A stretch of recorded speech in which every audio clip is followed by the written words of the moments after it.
Today is the 15th of June 2014,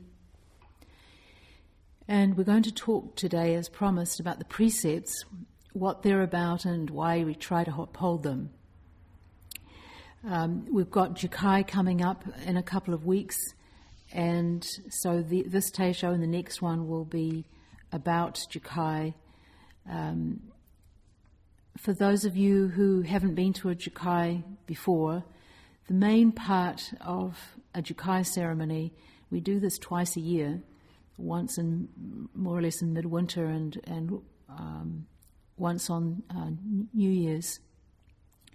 The main part is taking what's known as the 16 pure precepts, and these are the three refuges, taking refuge in Buddha, Dharma and Sangha, the three general resolutions: I resolve to refrain from evil, to do good, to liberate all living beings.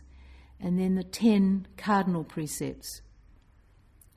And just to run through these, not to kill, not to take what is not given, not to engage in harmful sexual relations, not to lie, not to take intoxicants or cause others to, not to gossip, not to praise oneself,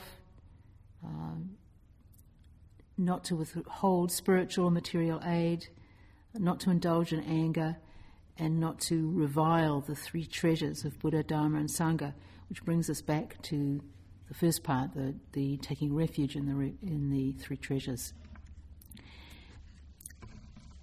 So today I'm just going to talk generally, but particularly referring to the 10 cardinal precepts.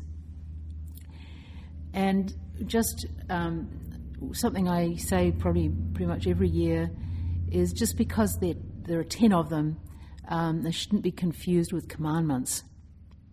They're not moral obligations to a supreme being, but really the skillful behavior that we owe ourselves and others. We were talking in the last Teisho about karma, and the essence of karma is that our deeds condition our consciousness and also have an effect on others' conditions. So the precepts really can be understood as protective. No one's saying we have to follow them. It's up to us. The Buddha, from the Buddha's point of view, it's really an invitation. But if we want peace, if we want genuine happiness, then the precepts will help. They're not the whole story, but they're foundational. You could say that upholding the precepts is enlightened self-interest.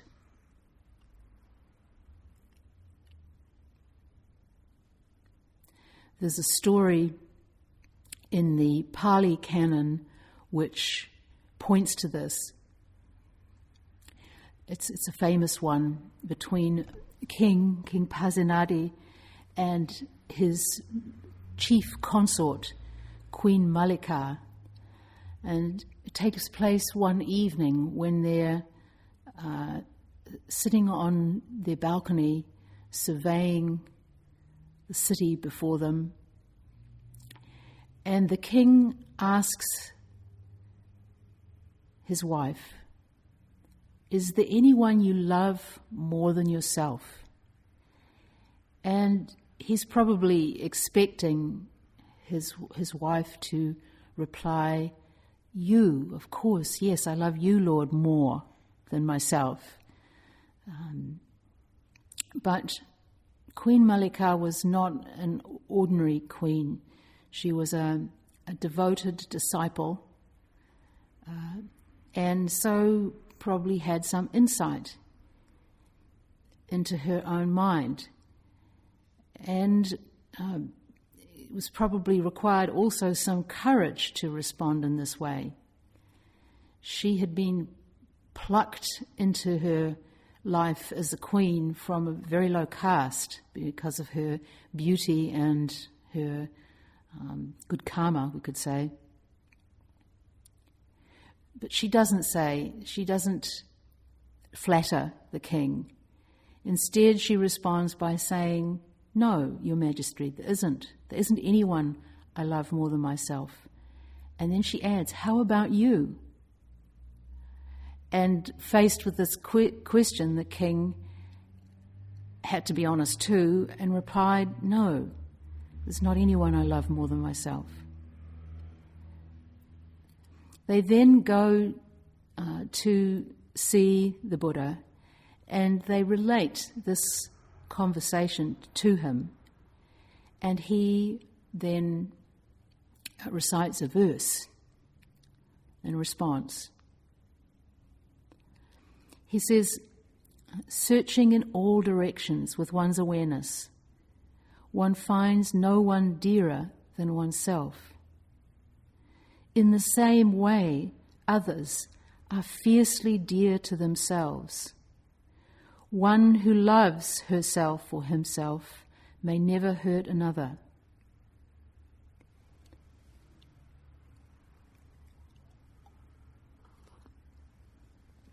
Searching in all directions with one's awareness, one finds no one dearer than oneself. In the same way, others are fiercely dear to themselves. One who loves herself or himself may never hurt another.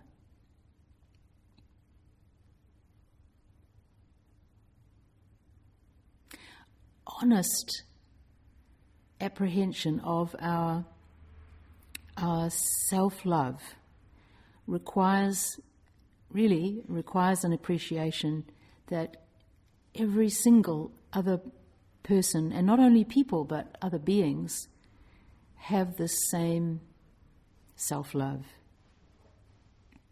And it's important to understand that it's not self-love that is the problem actually, but our partiality, our self-partiality. In other words, failing to recognize this holding ourselves dear in others. So it really comes down to the golden rule. Do unto others as you would have them do unto you.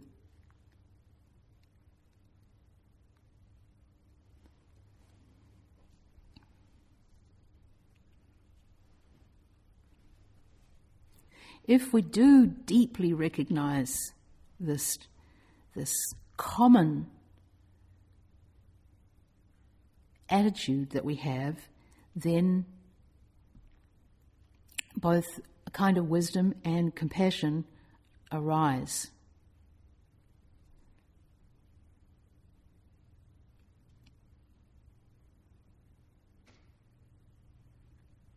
If we can recognize how we feel when wronged in some way or thwarted, then we'll understand that it's prudent not to hurt others. Because if our own happiness is based on another person's misery, it can't last.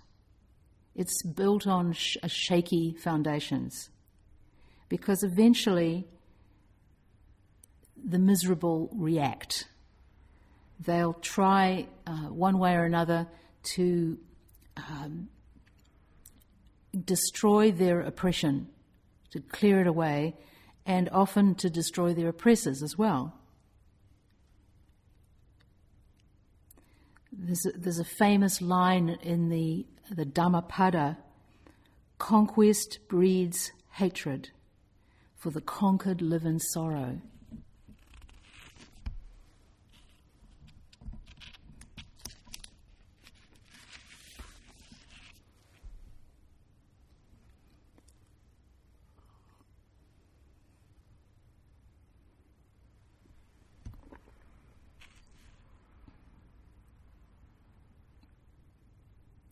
Secondly, and more profoundly, if we truly acknowledge how we suffer,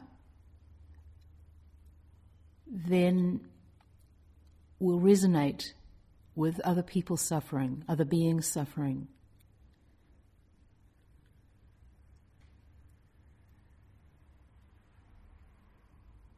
Their fear of pain, their efforts to be at ease, to be safe. Just the other day, there was an item on the news about some experiments that biologists had been carrying out that had shown that crustacea suffer pain and stress.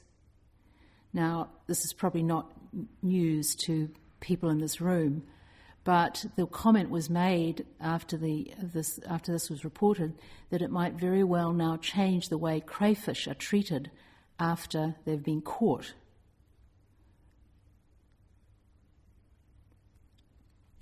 I don't think this is done much anymore, but when I was growing up and when crayfish were things you could buy on the side of the road, the sellers would, you'd buy the crayfish, and then the sellers would have a 40-gallon drum with water and some fire or heat under it, and they would throw the live crayfish into the boiling water and cook it for you.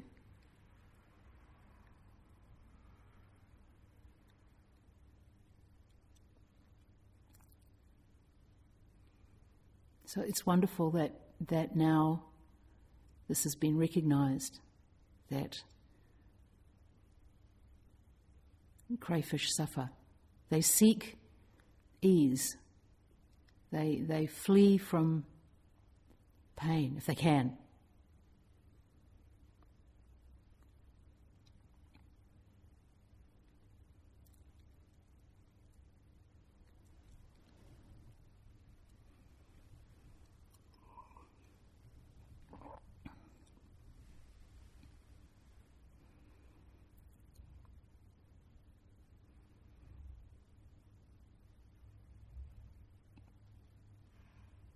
We can understand the precepts as being a kind of dana or giving.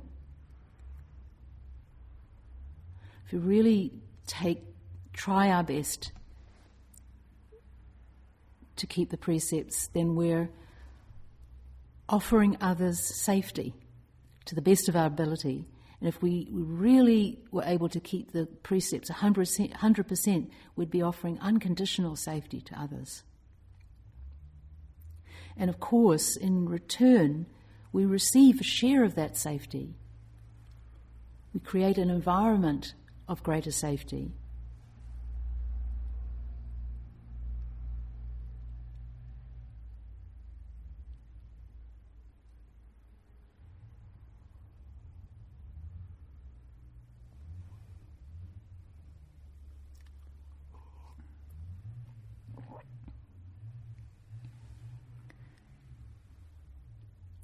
Keeping the precepts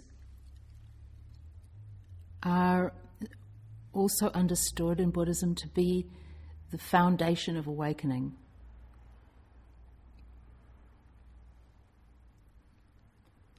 If we're causing harm, then the mind will be agitated and constricted,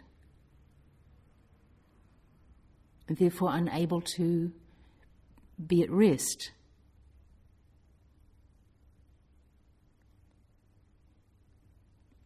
So really the first stage on the spiritual path is really having a healthy understanding of cause and effect and how it works, and then really cultivating harmlessness.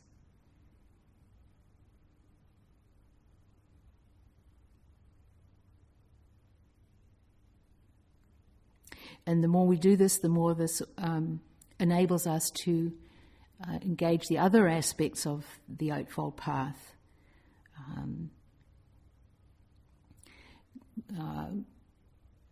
Developing concentration and insight, wisdom. And it's a kind of symbiotic thing, because the more then we develop our concentration and awareness, then keeping the precepts will be easier.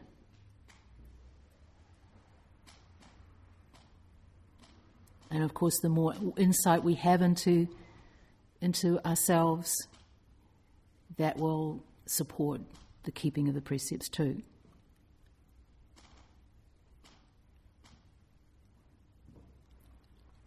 So there are these two aspects: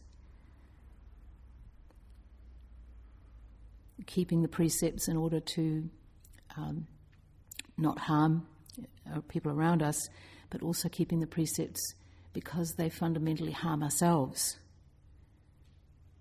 They distort the mind.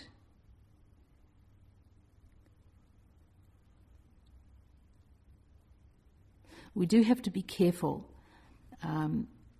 with this whole thing of enlightened self-interest, because the emphasis can shift from the enlightened part to the self-interest part, human nature being what it is.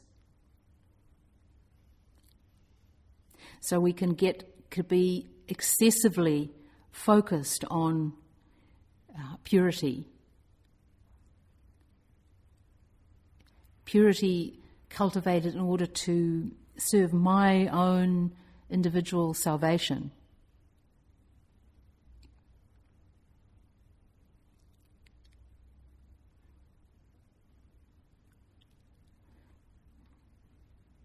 So the Mahayana tradition developed this other way of seeing the precepts that took this kind of human tendency into account.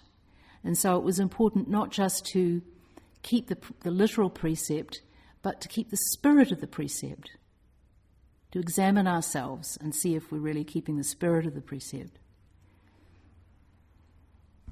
An example of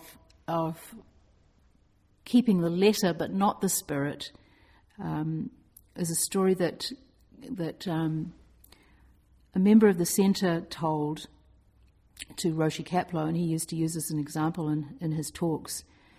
This is somebody who had lived in Burma for a while, where her husband at the time was a diplomat, and this was probably in the late 60s or the early 70s.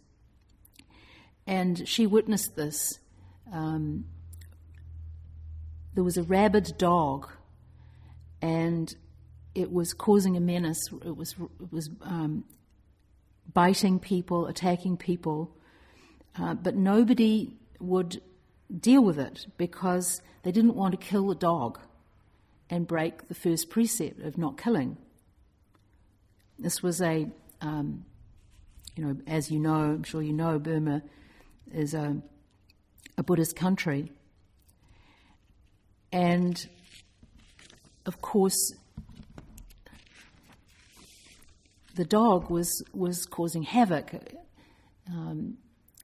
Rabies is an extremely painful disease if it's not treated, and the treatment is also extremely painful. At least it was at that time. It was this long, protracted course of injections into one's abdomen. So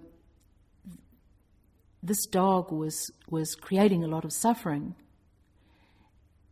and yet nobody was willing to stop it. So the Mahayana would say, from the Mahayana point of view, would say that there was a certain kind of self-partiality getting in the way of people doing what needed to happen there to prevent further suffering.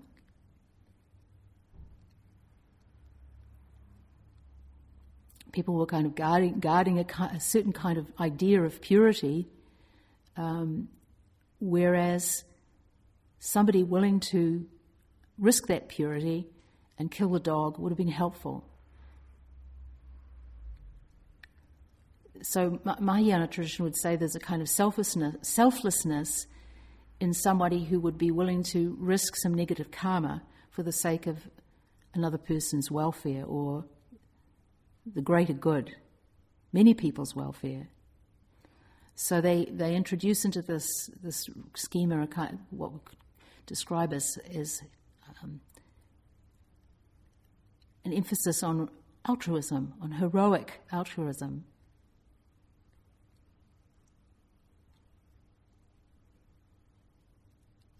And the teaching is if this killing of the dog could be really done with a pure mind, then it wouldn't incur negative karma. But we don't always know that we can do it that way. So there may be this sense of risking disturbance.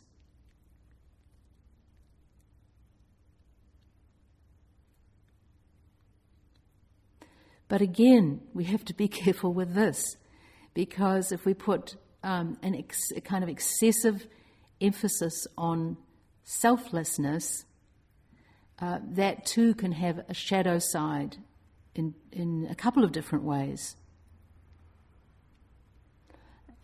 If you say that if you really do the act without any notion of self or other, for instance, then it's a pure act, then that can be used to justify killing. And it has been used that way. It was used that way by Takuan, who was a teacher a Zen teacher in Japan who justified the killing of the samurai in this manner.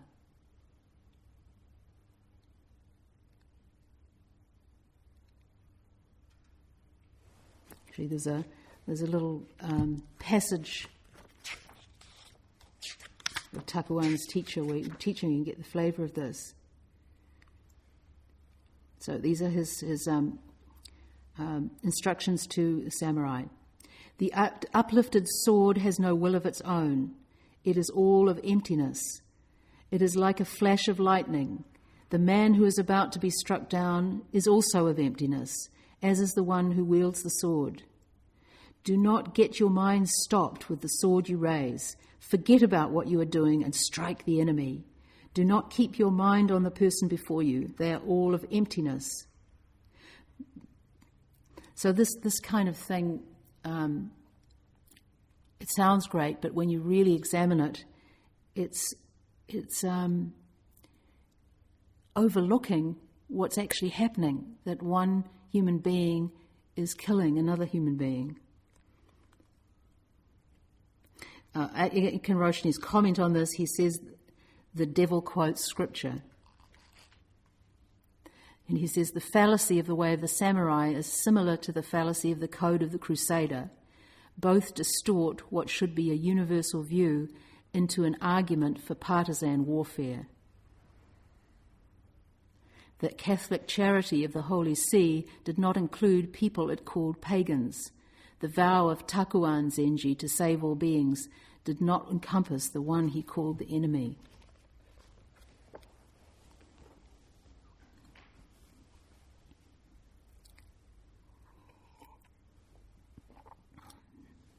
Another shadow side to this emphasis on heroic altruism is that we can judge ourselves very harshly when we don't live up to it, when we don't live up to the standards of the bodhisattvas.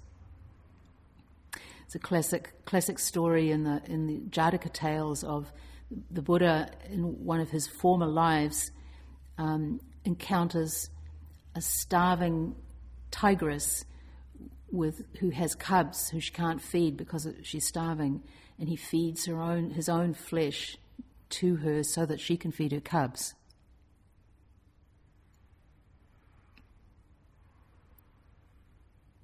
Most of us aren't at that point. So we have to be careful that we don't then kind of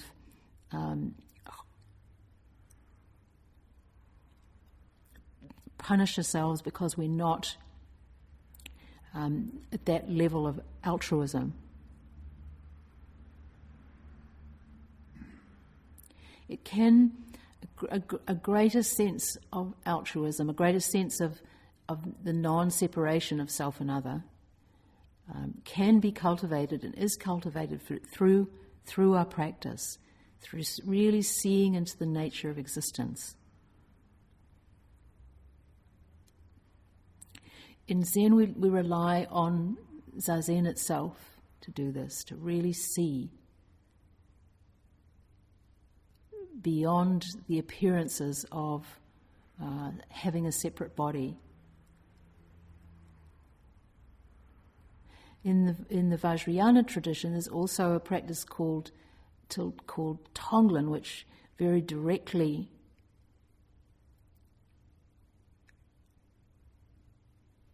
cultivates this sense of non-separation, where one actively accepts into oneself, imagines taking on other people's suffering, and then mentally giving away one's well-being. Very powerful practice.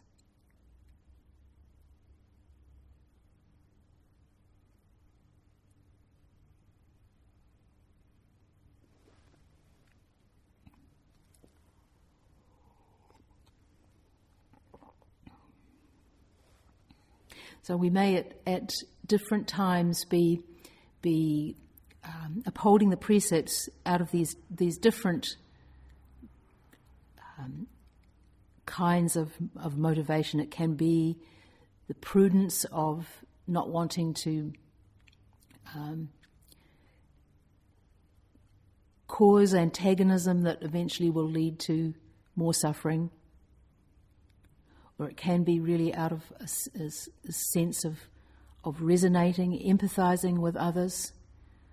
Or it can be this radical altruism.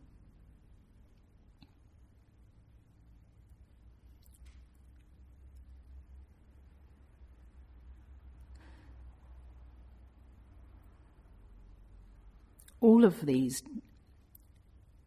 different motivations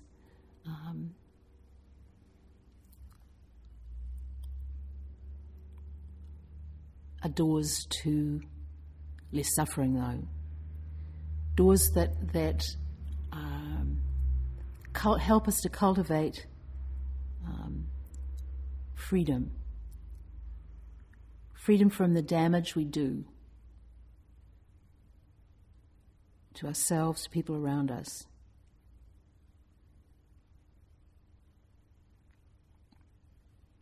Protection from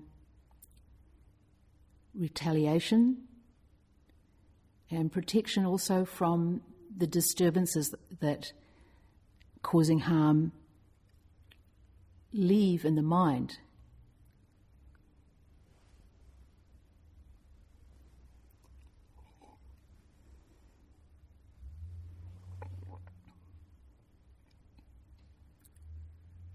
There are two particular kinds of disturbance which are very immediate that come from causing harm.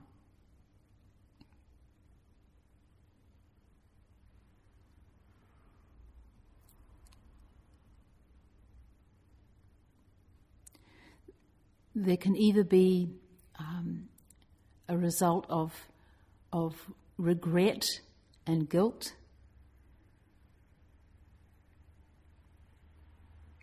or denial.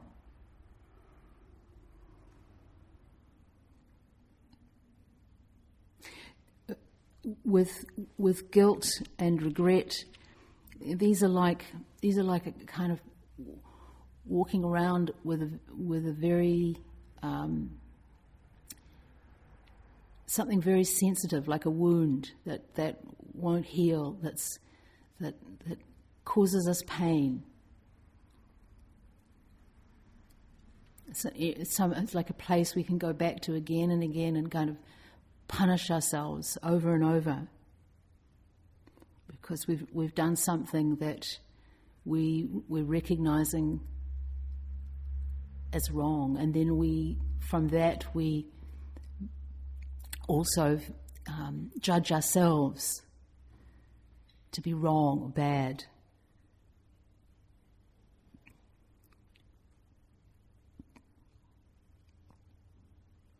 Denial, on the other hand, and there can be two kinds of denial. One is denial that we've done something harmful, denying it altogether, and then, or knowing that we've done a particular action but denying that it is harmful. And these forms of denial are more like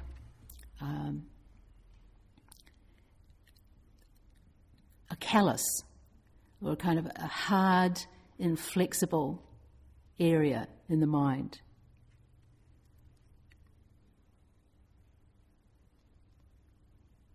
No, not so much painful, but desensitized.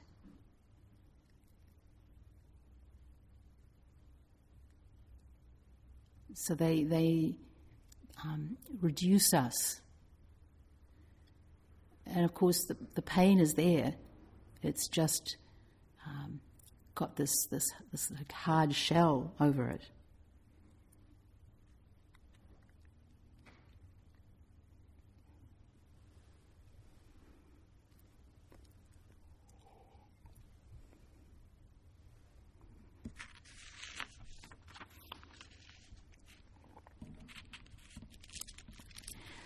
So again, we can understand the precepts as, or upholding the precepts as helping us to heal our mind and or preventing ourselves hurting our mind, and then also not adding to the hurts of others,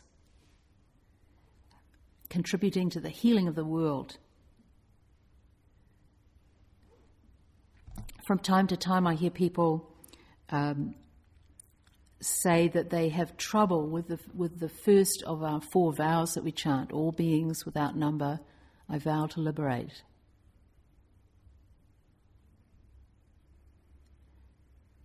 It seems a very lofty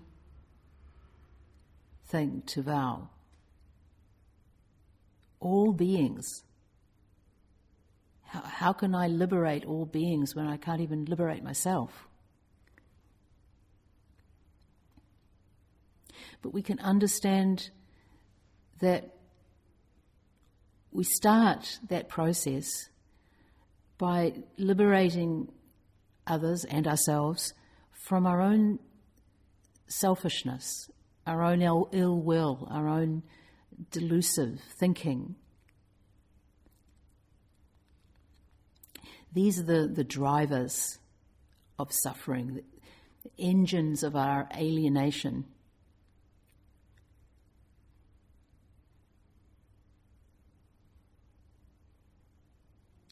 So our job as practitioners really is to get better at recognizing selfishness when it rears its ugly head, and seeing if we can't transform it into generosity. Seeing ill will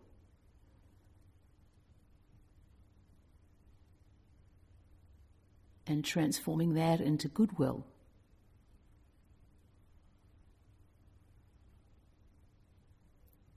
Recognizing our delusions, because in recognizing delusion, it becomes wisdom.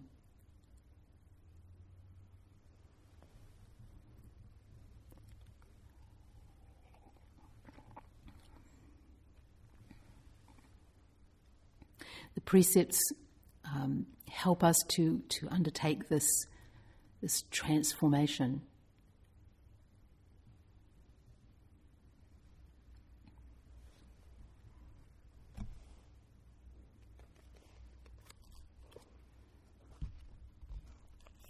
I'd like to finish up the talk with a couple of short paragraphs, quotations from The Mind of Clover, Essays in Zen Buddhist Ethics by Robert Aitken. I'd recommend for anybody who wants to look into the precepts more. Aitken says, without the precepts as guidelines, Zen Buddhism tends to become a hobby, made to fit the needs of the ego.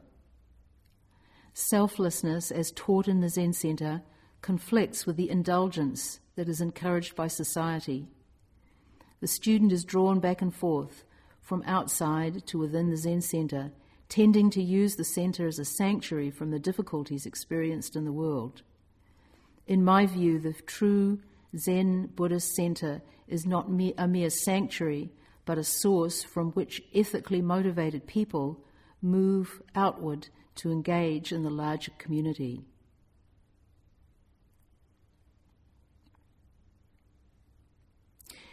If our practice stops at the doors of the Zendo, then we might as well just take drugs to feel better.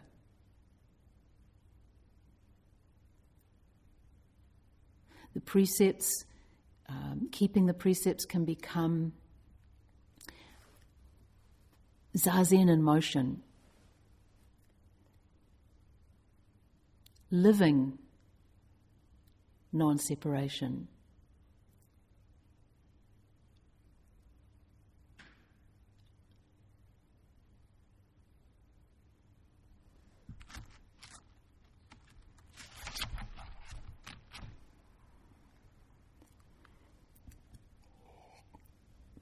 One of the most vivid teachings or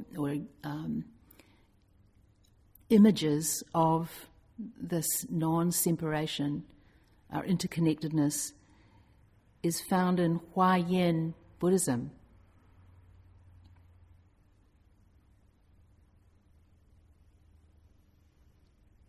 Again, this is Aiken Roshi. The Huayan Sutra refines our understanding of the bodhisattva role in presenting the doctrine of interpenetration, that I and all beings perfectly reflect and indeed are all people, animals, plants, and so on. The metaphor is the net of Indra, a model of the universe in which each point of the net is a jewel that perfectly reflects all other jewels. This model is made intimate in Zen study, beginning with our examination of the Buddha's own experience on seeing the morning star, when he exclaimed, "I and all beings have at this moment attained the way." It's also expressed in our chanting of the three treasures, when we say that we vow with all beings to understand the great way.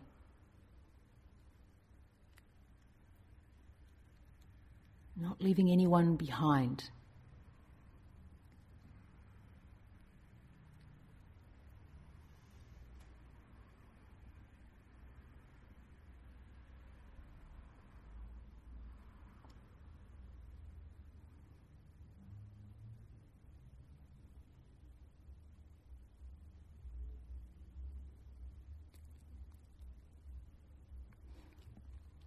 Aitken goes on to say that we find ease with ourselves when we can embody the spirit of Kannon, the bodhisattva of compassion.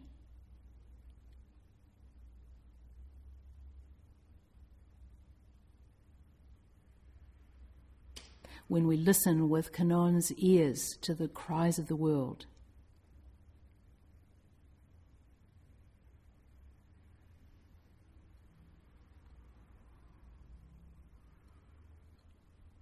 Not blocking out those cries, but letting them resonate.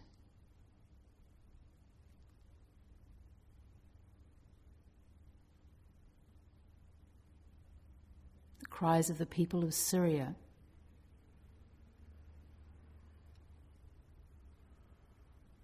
The cries of the hundreds of thousands of people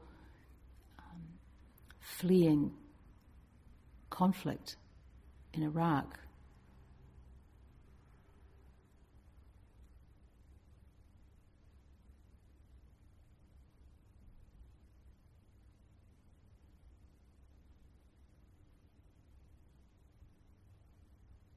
Cries of people suffering hunger, homelessness, oppression of all kinds.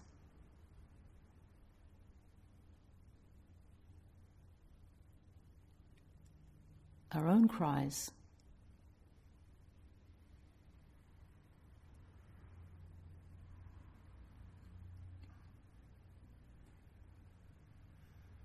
He says you are eased with yourself when Kanzeon sits on your cushions. At ease with the world when Kanzeon listens through the hairs of your ears. You are open to the song of the thrush and to the curse of the harlot, like Blake, who knew intimately the interpenetration of things. And he quotes a famous poem by Blake. I wander through each chartered street, near where the chartered Thames does flow, and mark in every face I meet marks of weakness, marks of woe.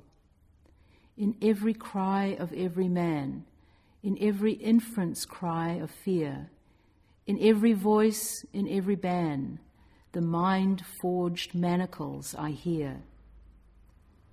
How the chimney sweepers cry, every blackening church appalls, and the hapless soldier's sigh runs in blood down palace walls. But most through midnight streets I hear how the youthful harlot's curse blasts the newborn infant's tear and blights with plagues the marriage hearse. Aitken comments, we are all of us interrelated. Not just people, but animals too, and stones, clouds, trees. And as Blake wrote so passionately, what a mess we have made of the precious net of relationships. We rationalize ourselves into insensitivity about people, animals, and plants, forging manacles of the mind, confining ourselves to fixed concepts of I and you, we and it, birth and death, being and time. This is suffering and distress. But if you can see that all phenomena are transparent, ephemeral, and indeed altogether void, then the thrush will sing in your heart, and you can suffer with the prostitute.